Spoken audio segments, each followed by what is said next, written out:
road.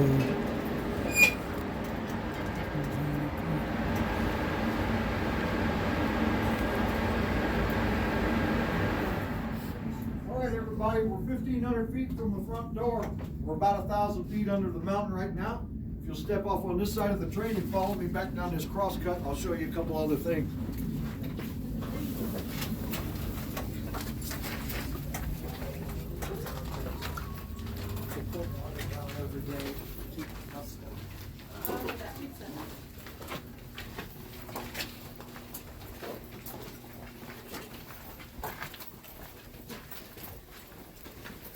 We can start right about here and just kind of fill up this wall right here. You doing all right, man? Hang on, thank you for asking. You're welcome.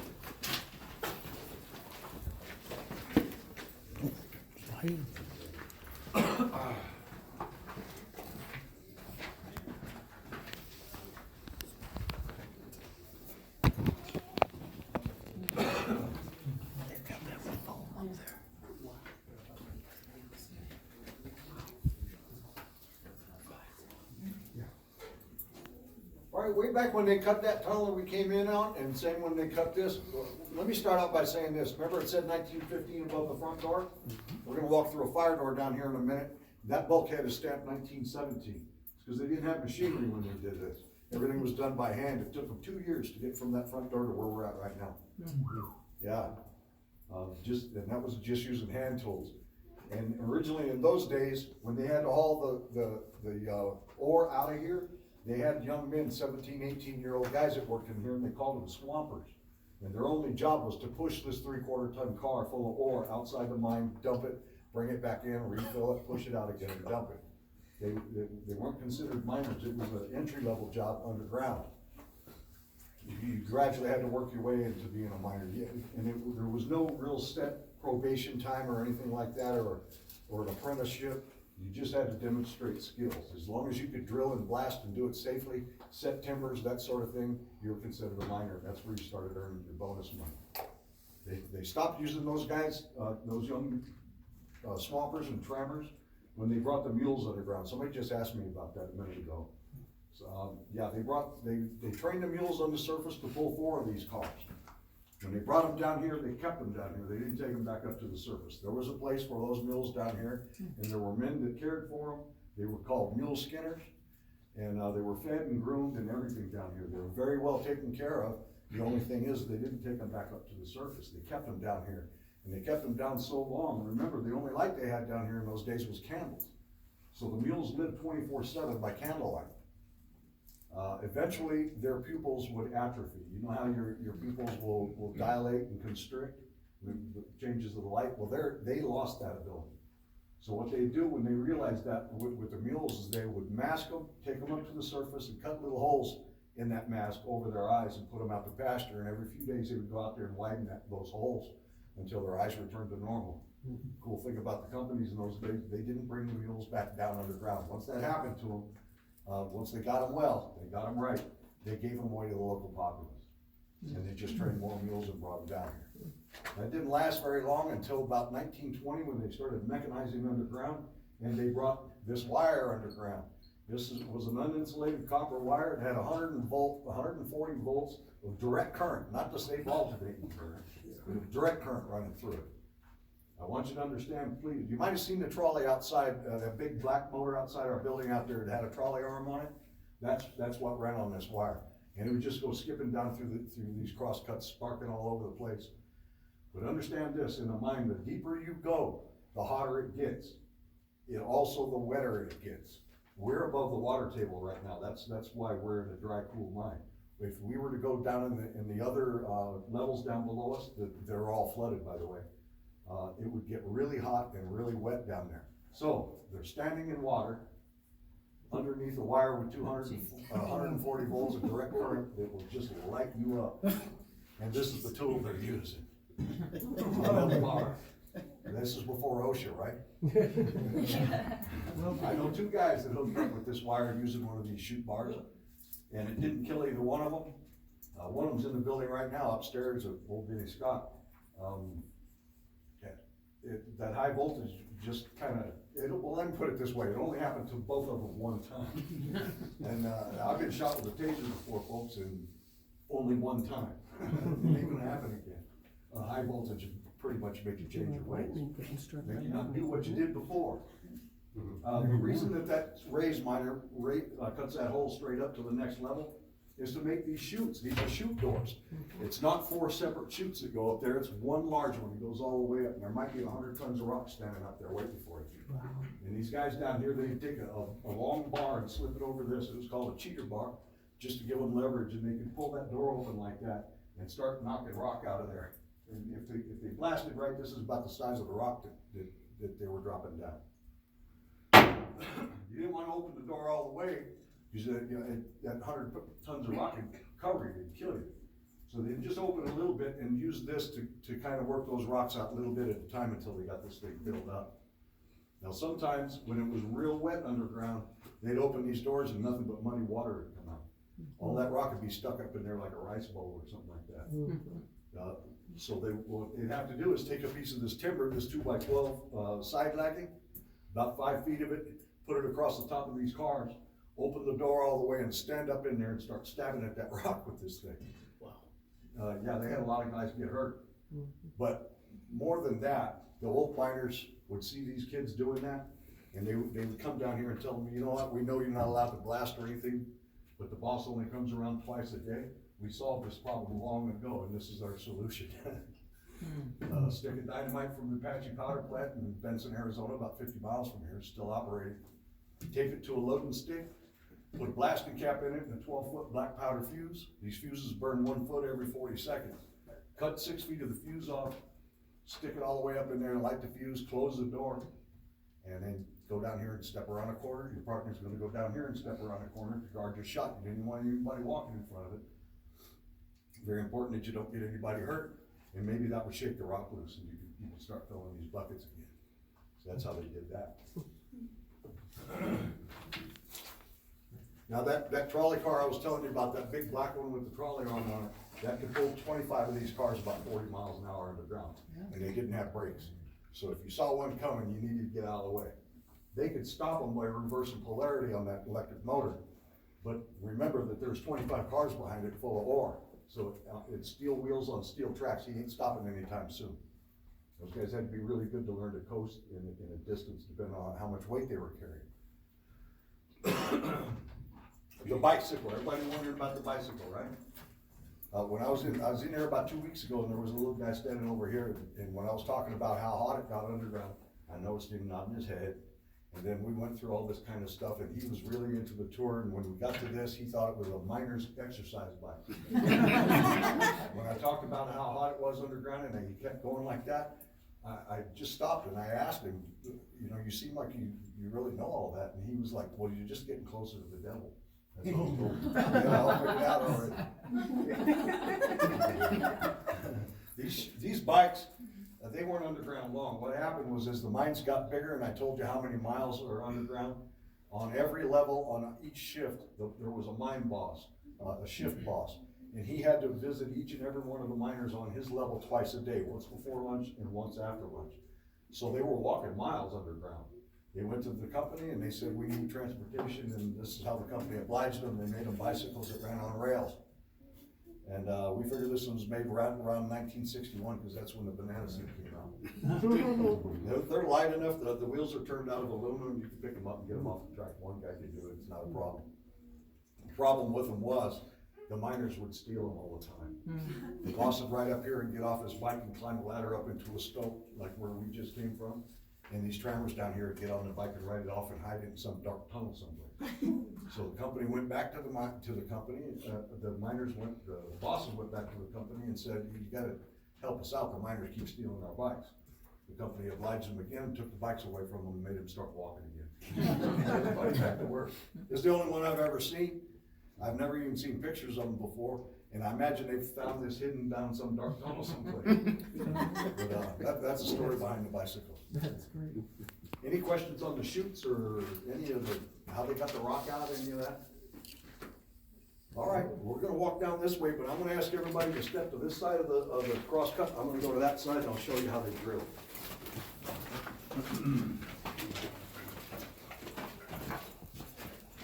And if you look at this bulkhead right here, it's where it said 1917. And if you look at the back of it, some guys burned their initials into the back of the bulkhead with carbide lamps in 1920. They even dated it. So we're gonna start lining up right about that green bench right there, and let's take up this wall.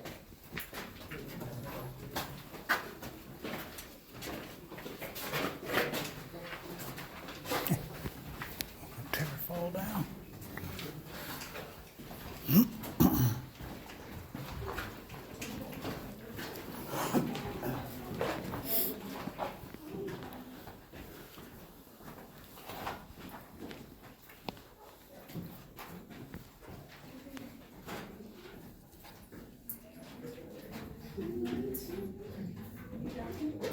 All right, that raised miner I talked about, the guy that cuts the chute straight up, this is the tool that he used over here.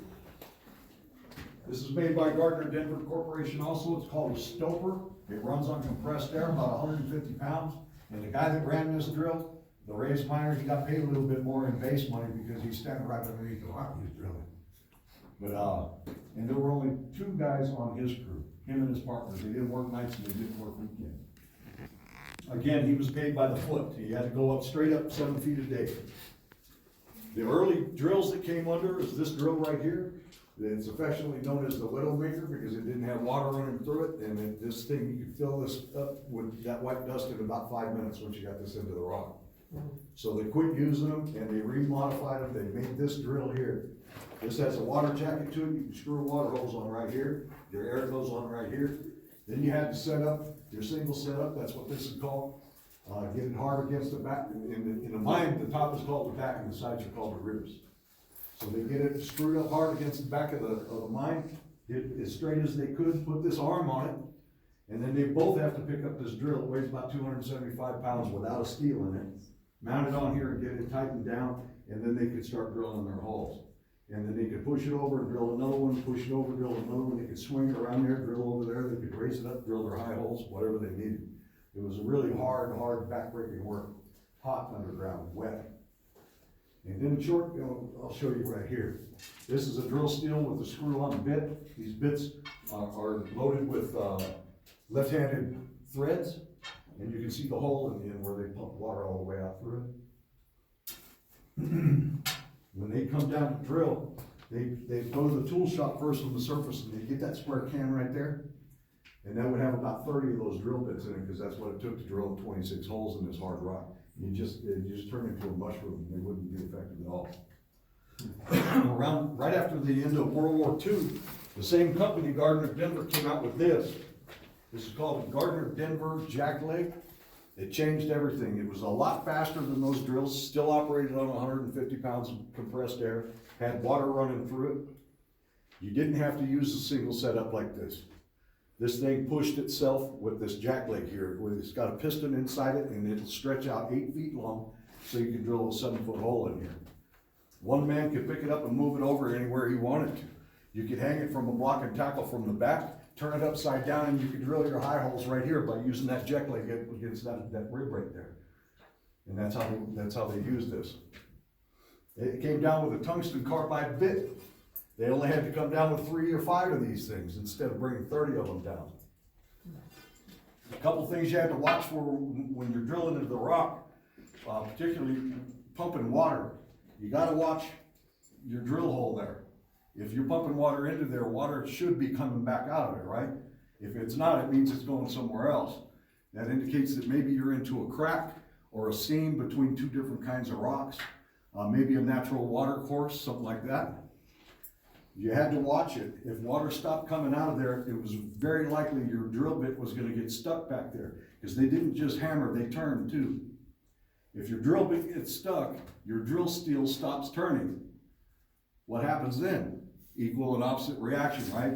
Your drill's gonna start turning fast, and it'll wrap you up in those hoses and squeeze the life out of you. And it's happened. It happened in Winnemucca, Nevada about 10, 12 years ago. His partner walked away to get the dynamite. This guy got his drill bit stuck. When his partner came back, he was dead on the floor. This thing just wrapped him up. Another thing was new guys. Those guys, those young swampers down there, they wanted to learn how to be a miner, so they'd come to these guys that were drilling and blasting and say, hey, teach me how. I need to learn how to be a miner, I want to be a miner. And the guy would say, yeah, you know, it's 120 down here, I'm soaking wet. If you want to drill the holes for me, get with it. Here's your water and here's your air. And that kid would get back on here and throw that throttle forward and start collaring in his hole, but they'd have to pull him off of here pretty quick. Because that jack leg is pushing with 150 pounds of pressure.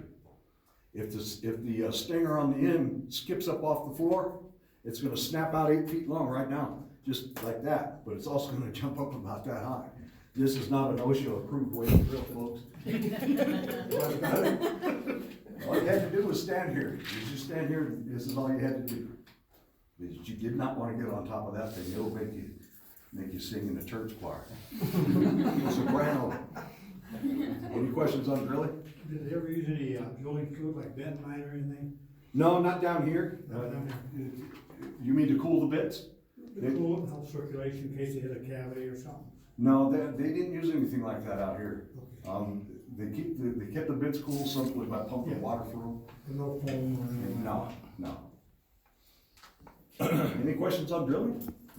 What about their water supply? Where do they get their water from? Like, were they on the retaining pond or? No, they drilled wells for it, and plus they were pumping a lot of water out of here, but the water that they pumped out of here was so nasty, they didn't want to run it through their machinery, because it was full of sulfur and it would just ruin their machinery. So they drilled wells for it in other places. Early in the day, they would bring it in, before they started using water, they'd have to get their drinking water from down on the Mexican border down there in Naco. Because that's where the cleanest water was, the closest clean water. In fact, Bisbee still pumps their water up from the Mexican border, on this side of the border though. That's where the good wells are down there. It's only about 6 miles from here. So you said it was hot and it was wet, was it also stinky like sulfur then? Yeah. That sulfur water was so nasty. If you want to see some of that, now go to the open pit mine around the corner down here. And there's a big parking lot underneath the flags. You can park and walk up to the edge of it and look down in there, and there's a big pond of it down there. And they say if somebody was to drive their car off of that, in a month that car would be gone. That's how caustic the water is. And where did they put their candlelight?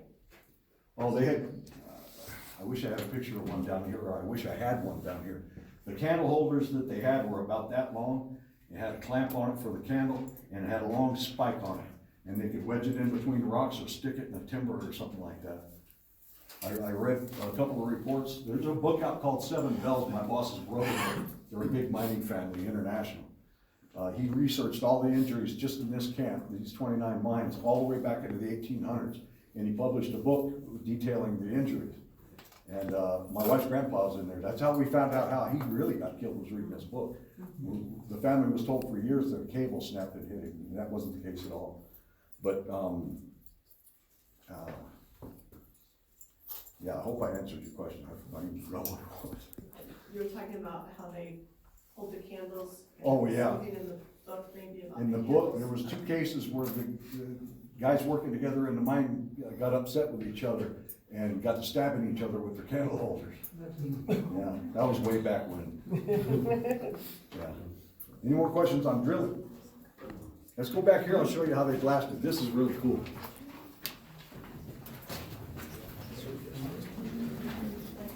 Well, I'm just gonna kind of fill up this area right in here, folks.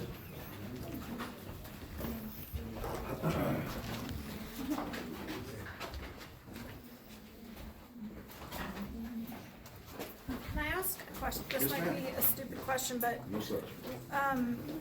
like, if they've got like these chemicals in the air from drilling, and plus they've got the paraffin from the candles, like, how are they getting enough oxygen to stay down here? Early on, they breathed what they got. And then later on, when they got some steam engines up on the surface, they developed a bellows system, and they started pumping air down here using bellows. And these kind of tubes, kind of like this. Uh-huh. And we still do. The reason, when I got off the train out here in this tunnel, the reason why it took me a couple minutes to talk to you is my partner had to get off and turn this thing off. Because normally this is blowing air in here. But they did pump air down here. Okay. And if they were anywhere near In this camp, ladies and gentlemen, this is the only mine that you came straight in. All the other mines around town, you can drive around town, and you'll see these great big Gillis stands, these head stands. They dropped everybody else straight down the mine with a hoist, and it went straight down that shaft. All thousands of feet in some cases, and that's the cage that they came down in right behind you here. A 12-minute fit on that thing. But if you were close enough to the shaft, most always, all the smoke and gas went up that shaft and left the mine. Now, when these guys would come to work, they would be told on the surface up in the change house, the shift boss would tell them, hey, you guys are working in 93 crosscut today. So they'd gather up their tools and whatever they needed, and they would come down to 93 crosscut. This is 93 crosscut right here. Everything has an address underground. You have to map it all out so nobody got lost. So they would come in here, and the first thing that they had to do was move that 50 tons of rock that the last shift left for them 3 or 4 hours earlier. Did I tell you why they separate the shifts? Instead of having 3 shifts like most companies do, if they're a 24-hour operation, mine only had 2, day shift and night shift. And they were separated by 3 or 4 hours apart because the last thing the miners did was light their dynamite. You had to give it time for the smoke to clear and the gas to clear. And don't misunderstand, these mines were not like the coal mines back east or up north. These mines were not gassy. The only time that they were was shortly after they blasted. And then again on Wednesday mornings, they were gassy because of Taco Tuesday. All right, once they got all that rock taken out of here, the swampers moved it out. If they needed to build some timber to hold up the mountain, they'd take a little time out of their shift and do that. Then the rest of their day was spent doing what we're looking at right here. This is a blast face. They're gonna drill 26 holes in there, 7 feet deep. And then they're gonna start loading 22 of them full of dynamite. And you load them all the way from the very back of that 7-foot hole all the way out to the face. I'll show you how they do that in a minute. But you can't load all the holes with dynamite. If you do, you're wasting dynamite. If you don't give that rock someplace to move when you light it off, it ain't gonna go nowhere. All that energy is gonna shoot right back out the hole in a form of fire, just like a shotgun blast. You gotta let the rock move or it's not gonna break. So they did this right here. I like this, it's cool. This is called a 5-hole burn. This is gonna be my first round to go off, and when this round goes off, it's gonna break into those 4 holes right there. A second later, when that round goes off, it's gonna break down, and a second later, that one's gonna go off and break up. The breast holes are gonna break in like that, so forth and so on, until they've broken all that rock in there. But it's still in there. The last rounds that are gonna go off here along the floor, those are called lifters. And when they go off a second apart, it's gonna pick up all that rock and dump it right out here. Pretty cool, huh? Now, when they go to load these holes, we're gonna call this a stick of dynamite. You poke a hole in it with your pocket knife and put a blasting cap in there attached to a 12-foot black powder fuse. That's what they used back in the day, so that's what we're gonna talk about. These days, they use other things, ANFO kind of mixtures like carbamide and that sort of thing. Back when they used only dynamite, once they got that thing fused, they put it in the hole, use a loading stick like this, and push it all the way to the back of that 7-foot hole, gently push it back there because it's got a cap in it. Once they did that to all 22 of those holes, they got one round in there with a fuse hanging out. Then you could take another stick of dynamite and rip it with your pocket knife. Just rip that casing on there, stick it in there, use your loading stick and pack it back in there, or just crush it back in there. Because it doesn't have a cap in it. But you can crush it in there, that's why you rip it so it expands and fills the hole up nice and tight. And then maybe 9 or 10 other sticks right behind it, same way, until you load it all the way out to the face. So how many pounds of dynamite would they Well, put? that'd be over 200 rounds, 220 rounds, so It's a lot of dynamite. that's a lot of dynamite. One of the reasons they stopped using dynamite is because it was so gassy. Yeah. But I would say 200 rounds of dynamite, probably 125 pounds. Yeah. When they got ready to light their fuses, 15 minutes before quitting time, and they did that on every level of every mine, all 29 mines at the same time every day, twice a day. 15 minutes before the end of every shift. They would take a board like this called a spitter board. And this is gonna be my first round to go off. So I'm gonna cut 18 inches off that 12-foot fuse. I'm gonna load it in a spitter board like that. This is gonna be my second round to go off. When I load it in here, I'm gonna cut that fuse to be about a 1/2 inch longer than the one I put in before it. and so forth and so on as you go about your pattern. Once you get them all stuck in here, when it's time to light them, you're soaking wet, you can't use a Zippo lighter to light these things, your knife was wet that you cut it with, everything's wet underground. So they would use a rod like this, very similar to a 4th of July sparkler. It's coated with magnesium, burns at 1200 degrees. Once you got that puppy lit, then all you had to do was come to your spitters and start touching them off like that, till you got them all smoking. When you get them all smoking, you could break that board away and drop everything right there. Time to go for a walk, huh? Because by the time you get that last lifter down there, this one's already burning in the hole. So you've got about 4 minutes to take a walk. You don't have to go far, just step around a corner. When I blew up that rock up there, coming around the incline shaft a couple months ago, I wasn't about 15 feet from it. And it was really loud, but it was really fun. Any questions on blast? Yeah, they went on to carbamite after that. They would stick one piece of dynamite in each hole, and then they would use carbamite. It's an ANFO mixture, ammonium nitrate and fuel oil. It's the same stuff that blew up the Oklahoma City building several years ago. And they would pump it into these holes behind that dynamite with an air gun. And that was a lot less expensive than dynamite, and it's also a lot less gas. Let's walk in here.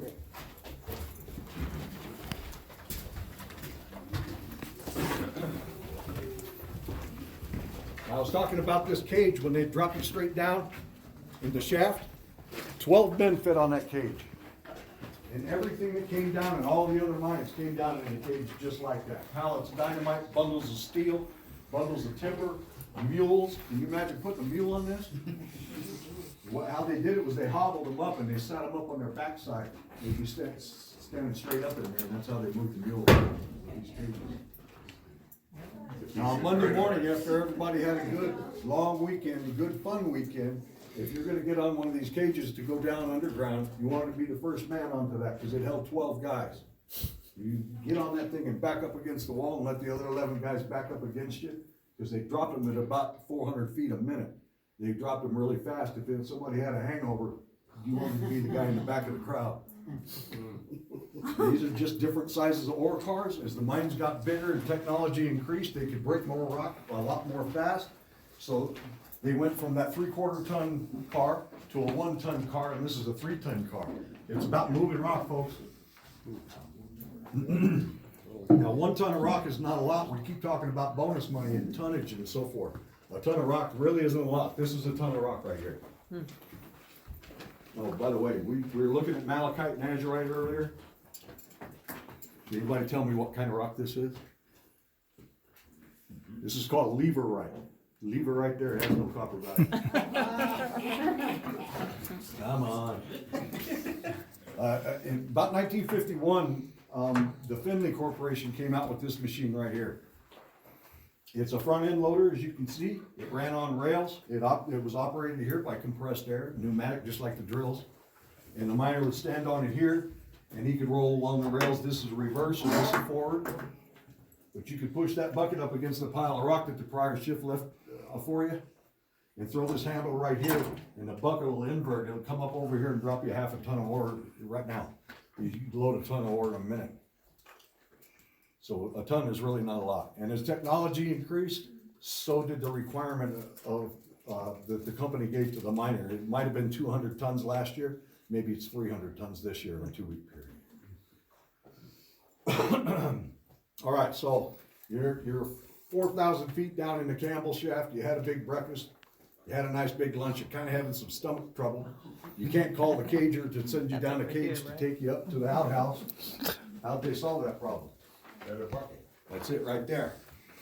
You didn't know you were standing there, did you? Stuck her hand in there. A couple of things I gotta say about this.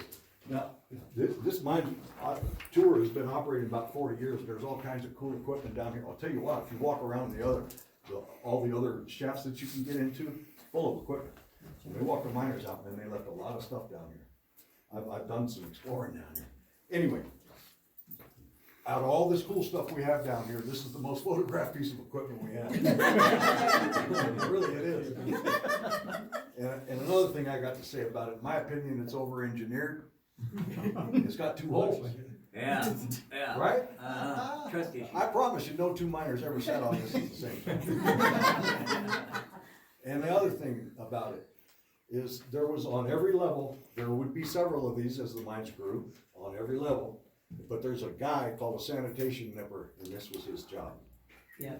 You think that that's not the best job in town? I'm not gonna use the phrase that's going through your brains right now. Because this is a family show. But actually, there were guys that wanted this job. They didn't work nights, they didn't work weekends, and they didn't work holidays. It was strictly 9 to 5, Monday through Friday. These were guys that had been underground for a long time. They could see their pensions kind of sneaking up on them. They were tired of doing all that hot work. They want the young guys to do it. So they would bid on this job. And all they had to do was push it out of the mine or push it onto one of those cages, get it to the surface, push it outside, and in between the rails outside there, well, there would be a switch for a sidetrack. In between the rails, there's a manhole cover that went to the sewer. And they push this over it, open this valve right here, stick a fire hose in here and charge it, let it wash itself out while you went and got a cup of coffee or visit with one of your pals or something like that. Pour a bag of lime in it, push it right back. And he got paid miner's wages. No I'm waiting on bonus it. money. There's always that lady. They don't get paid by the ton. So, anyway, that's a sanitation car. And they didn't call it sanitation. And they didn't call the guy a sanitation nipper. That was on his paycheck, but that's not what they Yeah, called it. what job? Now, in 1975, on June 14th, the Phelps Dodge Corporation owned all the mines in town by that point, and they closed every mine in town on that day. And it wasn't a secret. They didn't sneak up on the miners and just fire them all. Everybody knew what was happening. The mining company even offered the miners jobs in other places like in Hayden or San Manuel or over in Morenci. So the miners packed up their families and they moved out of town. When that happened, the businesses around town started failing. Nobody had any money, so they weren't spending it in the hotels or in the stores. Everything started shutting down. So the people that owned the businesses packed up their families and they moved out of town too. They walked away from mortgages and commercial buildings and on residential buildings. And the town pretty much became a ghost town in 1975. Well, then something cool happened. The hippies and the artists found Bisbee. And they came here and they started paying back taxes on these buildings and restoring all these old Victorian buildings and opening their own businesses. And they restored the town, really. And a lot of the miners are still here. Believe me, you ought to see our city council. You see how the two culture clashes come together like that. But that restored the town, and what I'm trying to get at is thank you for being our new industry. So this is a great place to live, and it's because of you guys that we do. So thank you very much. That kind of concludes my tour, folks. If you have any questions. Behind you. This is called a slusher. They would hang this with a block and tackle from the back. Using that electric winch right there, they could swing this over behind that pile of rock and drag it up to the tracks so they could get that filling on it. It was just to move the pile of rocks. It's just no more than a rake really, but it's called a slusher.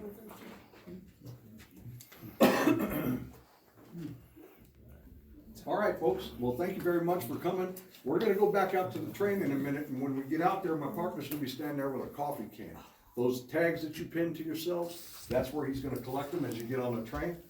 And when we get back in the building, if you'll hang your lights over the end of that counter where you got them, go to the far end of the counter with your vest and your helmets and leave them there and enjoy the rest of your stay in Bisbee. Thank you very much. Thank you very much.